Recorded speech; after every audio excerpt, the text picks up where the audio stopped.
Welcome to the Inside Job Boards and Recruitment Marketplaces podcast. I'm Stephen Rothberg, the founder of College Recruiter job search site.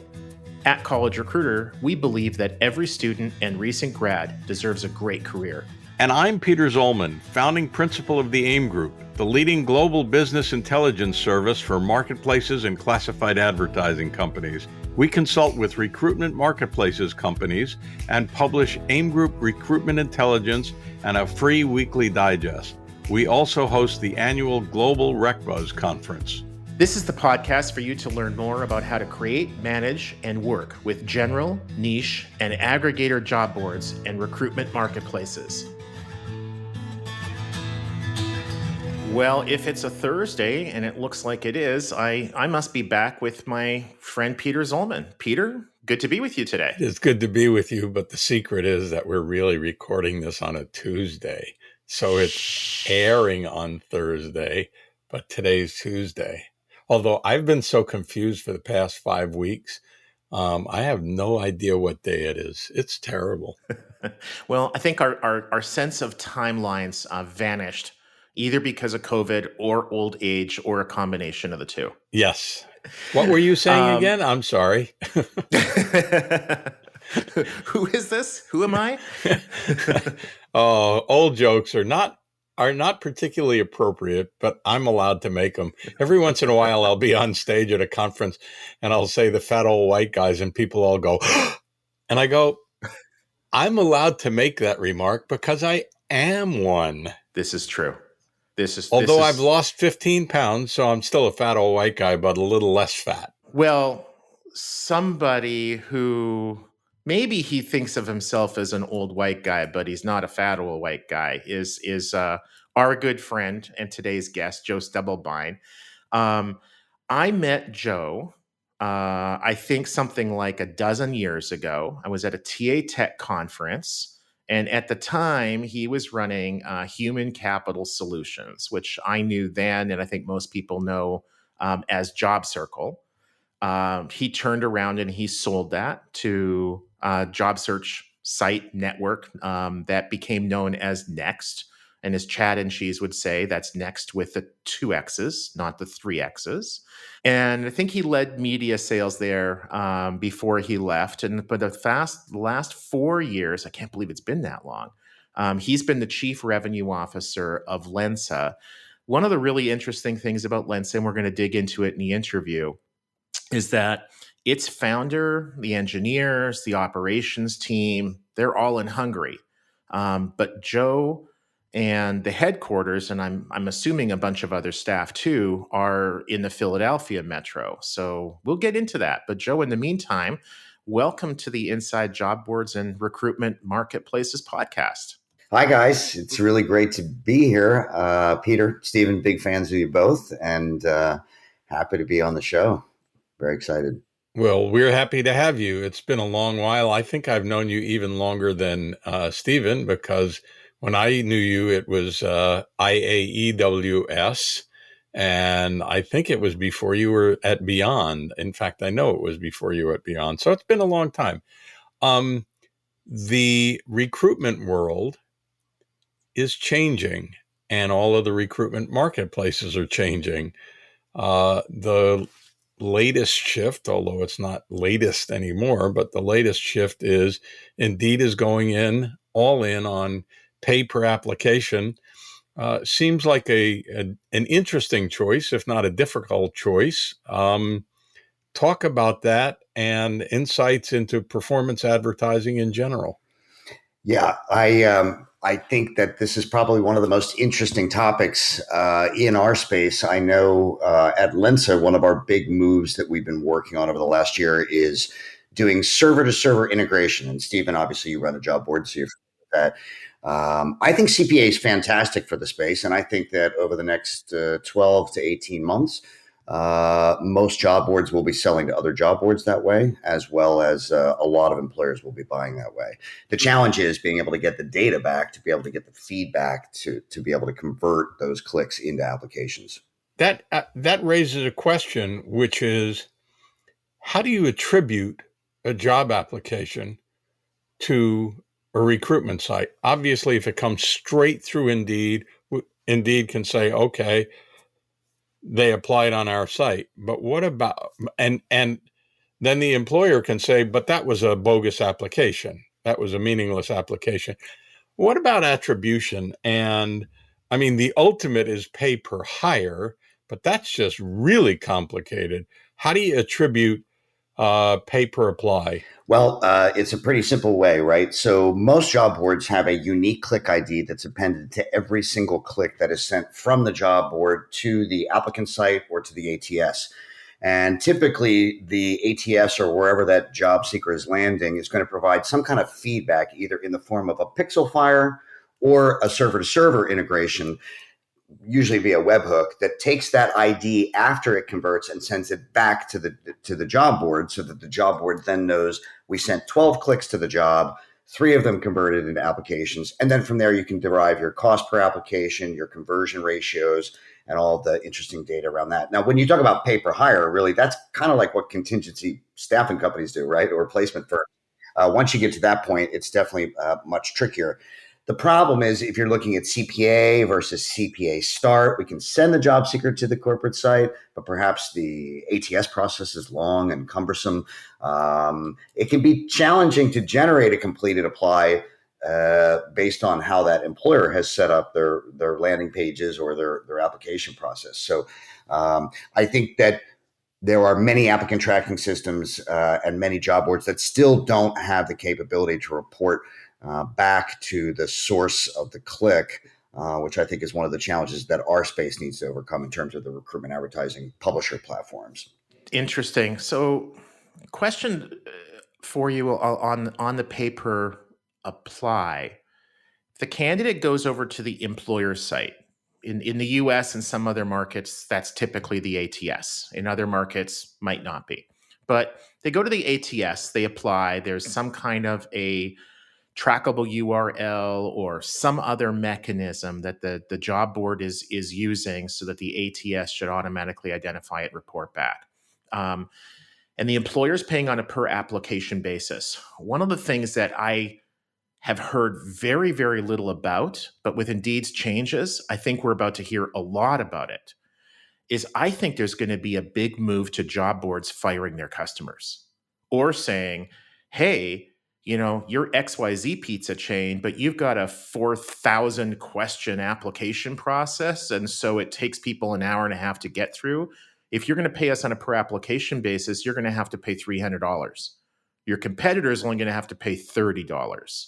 I'm kind of anxiously awaiting the day for Indeed or some of the other pay per application sites to come back and say, no, we won't work with you.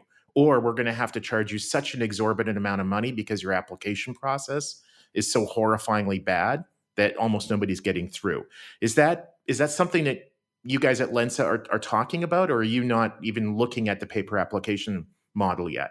We have a couple of clients that we are charging on a CPA basis. I think in that particular case, most of the job boards are moving to native apply. So Indeed has job seekers that are sitting on its site, and when you push that little apply with Indeed button on Indeed, they're going to count that as an apply. So they're not necessarily concerned about moving candidates off of Indeed to the ATS. They want everything inside Indeed. And obviously there are sites like Phenom People that create landing pages to sort of compensate for the fact that many applicant tracking systems still use a self-select drop-down, where did you hear of us? So I still think in the traditional ATS world, you've got the landing page type software out there that people use. But Indeed is really trying to encapsulate that entire job seeker experience within its own platform, obviously, even with the interview questions. And they've got a built-in light ATS as well, so that everything is sitting on one platform. So if you're Indeed or if you're another site that's charging per application and you're going to send a candidate over to the ATS, what you're actually going to charge for is a click. You're not actually going to charge for a completed application on the ATS. If the employer insists on the candidate coming to the ATS to apply, no problem, then we're just going to charge you per click. And I think Indeed calls that an apply start. Correct. We'll be back right after this break.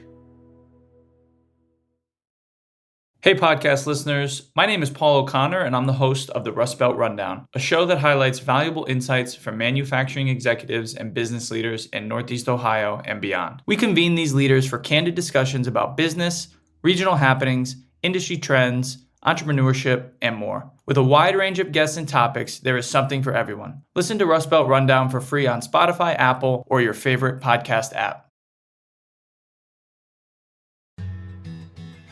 Welcome back to the Inside Job Boards and Recruitment Marketplaces podcast. Let's talk about pay transparency. The New York law, the California law, Denver, all of those places. Do you require pay transparency? What do you think about it? How's it going to work in Europe? How's it going to work everywhere? I saw an article that said everybody who now sees pay transparency in the job ads is going to be asking their bosses for raises. How's this going to all work? Well, I come from a recruitment advertising perspective, so I think it's interesting. We obviously don't require, we work publisher to publisher as well as with our direct clients, and we don't make any requirements at this point with regard to, publishing salary or publishing a range. I think we're just kind of sitting back and waiting to see what happens. I personally struggle with the concept of forcing private companies to disclose their pay. I tend to be a capitalist from that perspective, and I understand that there is obviously disparagement from different groups and what the reason is behind it. But I do think it adds complexity for publishers like us, because what is our responsibility with regard to publishing these jobs? And if we don't have that information, is there any liability for us? We only actually sell traffic and job seeker acquisition in the United States, so I can't really speak about the rest of Europe. But I'm not sure. Sometimes we can over-regulate. I think some regulation is good, but we'll have to see how this plays out. I think there's a handful of states now that are requiring it, and there hasn't been specific guidelines on what the responsibility of the job board or the publisher is in all of this. So I think we're going to evolve with the industry on this one. So yeah, I could definitely see the regulations evolving to where it's not just the employer that has to publish that data, it's also their agents. And if it's their agents, it's the job boards. So we've mentioned Europe a couple of times, and let's dig into that a little bit with respect to Lensa, because I kind of find it really fascinating.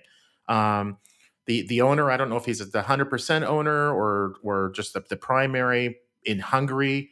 If I understand correctly, that's where your engineers are, most or all of your operations folks.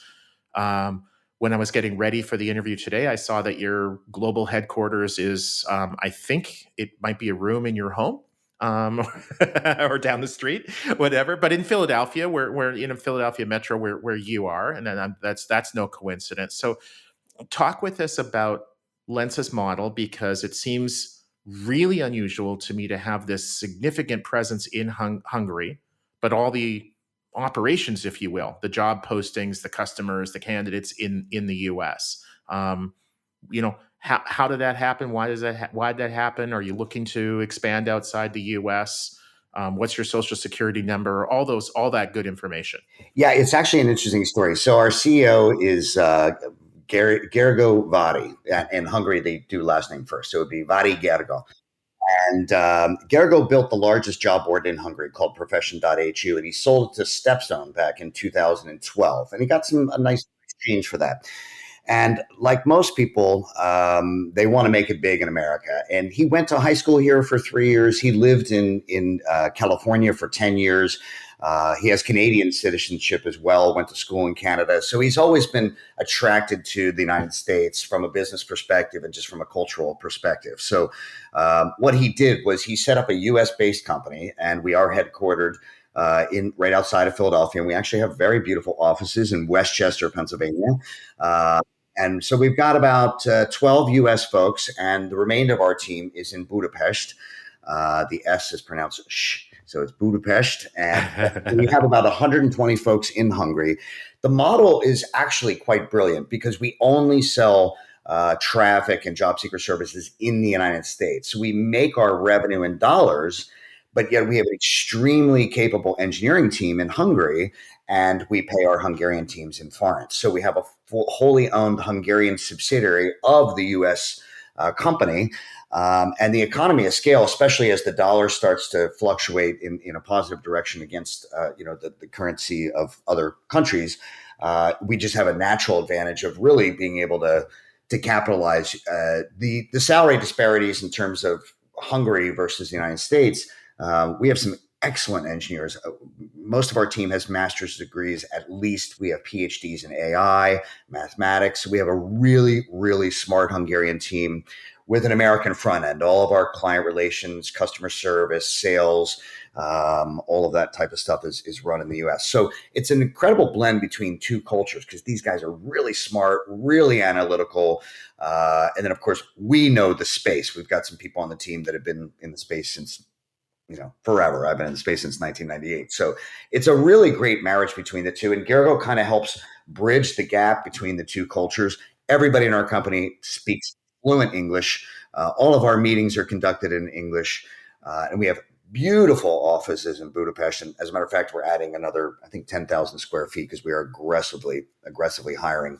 About 10 to 12 people a month we're onboarding right now, just because there's so many complex things we're trying to solve. And obviously having that intellectual capital is really the core. That's one of the main reasons I left, some of the U.S. companies I work for and went to Lensa, because when you're on the revenue side, to have the power of intelligent people behind you, a massive amount of development and project managers and AI folks and SEO folks, it really creates a distinct advantage in the space. And I think Lensa has proven that. We've grown very, very, very quickly in the last four years. So for sure, all the credit goes to Gergo, quite frankly. Very, very smart guy. So you said, you're on the revenue side, but you've been in the field a long time and you worked as an application engineer way back when. Are you really a geek at heart? And then how does that affect your, CRO, Chief Revenue Officer approach? Are you a geek at heart or no? Not anymore.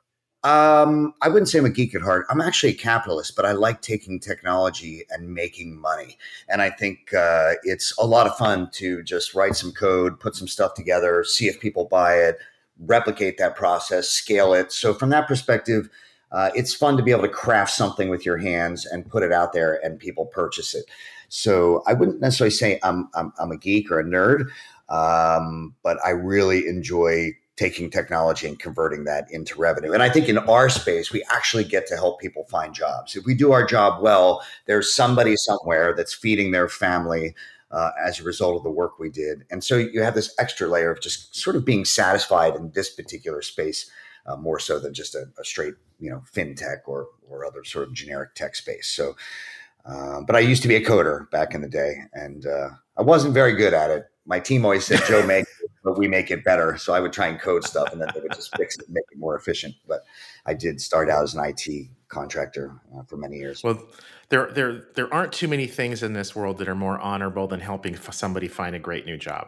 And I think one of the things that we've become good at College Recruiter is continually reminding ourselves internally, this is what we are doing.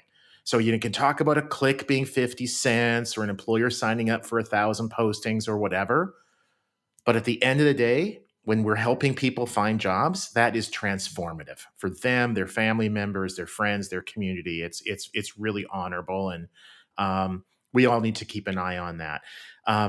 You talked about revenue. And one of the things that I recently learned about was Lensa's new product. And I think it's called FastTalent Direct. What's different about FastTalent Direct than the previous products or the products that you were offering previously? So it's actually called FastTalent, and FastTalent is it's a performance-based product. And I think one of the things that's interesting about it is a lot of employers don't have the capability or the desire to figure out, should I be bidding 52 cents for my Java developer job in Philadelphia, or what are these nursing jobs worth? What they want is they want applications to fill their open jobs as fast as possible. So FastTalent's very simple. We just simply grab the jobs from the site. We have something called Smart Bid that evaluates about 60 million job postings. and we look at what everybody in the market is pricing that particular click or view at, and we can automatically price those jobs, put those into our auction-based ecosystem, and we can then drive eyeballs to your jobs, and some percentage of those eyeballs hopefully will convert into applications. And I think it's not dissimilar to many of the performance-based products out there, but we do have really great data. As you know, Stephen, we work together on the side as well.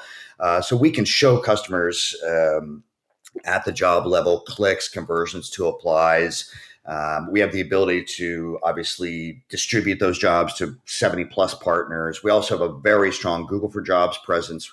We have about 26% of our traffic is SEO. We get over 100,000 registrations a month just from organic traffic. We get about 25,000 job seeker registrations a day, but over the course of a month, over 100,000 come from organic. So we have this, we've learned through years of selling in the quote unquote wholesale space, how to really drive efficient performance. And we've now taken that and kind of, packaged that into a very simple performance-based product that customers can be sure that they're only paying for obviously clicks on jobs and eventually applications on jobs. So that's really what FastTalent is. We could go on for another half hour mocking each other and making fun of each other and talking about how we're all old and gray, which is not good for podcasts because the audiences are much younger than we are, but that's okay. But I think that's a good place to wrap up. Any last points you want to make? And the other question we always ask is, if people want to find you, how do they find you? I would just like to say thanks to you guys. I think, having these podcasts, and obviously I'm a big fan of both of you and the work you've done over the years. I think it's important to document these things and have a chat about them. And I love listening to your podcast. So, and in terms of me, Joe at Lensa.com, feel free to reach out at any time, or FastTalent.com. Happy to help anyone that might be listening in any way I can. Sounds good. Let's just spell Lensa so people know it's Lensa.com, just like you have to spell next and a few others. Indeed, you don't have to spell. But on that note, sir, thank you very much for joining us. It's been a quick 20 minutes. Thank you both for having me. I appreciate it. Thanks, Joe. Inside Job Boards and Recruitment Marketplaces is a co-production of Evergreen Podcasts, College Recruiter, and the AIM Group. Please subscribe for free on your favorite app. Review it. 5 stars are always nice. And recommend it to a couple of people you know who want to learn more about job boards and recruitment marketplaces. Special thanks to our producer and engineer, Ian Douglas.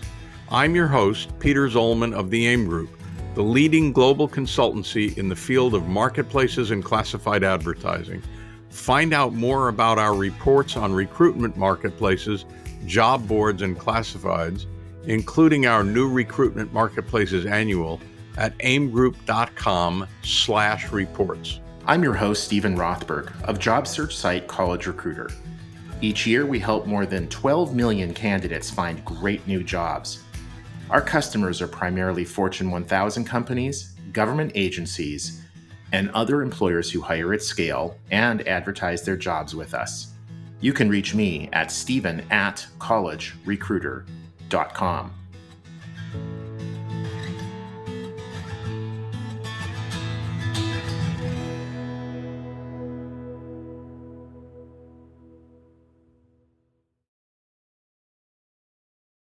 Welcome, change agents, to your go-to place for stories that ignite your spirit, fuel your purpose, and connect us all. We believe in the incredible power of the human spirit, its boundless resilience, and the inspiration it brings to our lives. On the Driving Change podcast, we'll journey together through the extraordinary yet very relatable experiences of some of the most amazing people on earth. Our mission?